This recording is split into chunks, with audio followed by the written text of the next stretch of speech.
नमस्कार, टी9 मराठीमध्ये आपल्या सगळ्यांचं स्वागत। मी निखिला आणि माझ्यासोबत आहे। नमस्कार, मी वृषाली पाटील। एका महत्त्वाच्या बातमीने सुरुवात करूया। बीडमध्ये जनसागर लोटलेला आहे। कराडला अटक करा अशी आणि धनंजय मुंडे यांना हाकला अशी मागणी या आक्रोश मोर्चामधून करण्यात आली।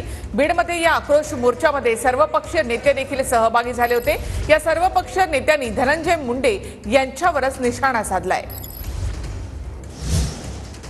तर पंकजाताई, तुम्ही देशमुख कुटुंबियांची भेट घ्यायला हवी होती असं सुरेश धस यांनी वक्तव्य केले। पंकजाताई, तुम्ही चुकलात, उत्तर द्या असा सवालच या ठिकाणी सुरेश धस यांनी केला। देऊ वाटला तर उत्तर द्या, नाहीतर अपेक्षा नाही असं देखील सुरेश धस यांनी म्हटलं आहे। ताई, तुम्ही जसं यायला पाहिजे होतं तुम्ही आल्या नाही, चुकलात, याचं उत्तर द्या। काय असेल देऊ वाटलं तर द्या, नाही तर अपेक्षा बी नाही। नाहीच भेटायला आला तर अपेक्षा काय तुमच्याकडून? किमान तुमच्याकडून अपेक्षा होती, ते नाही।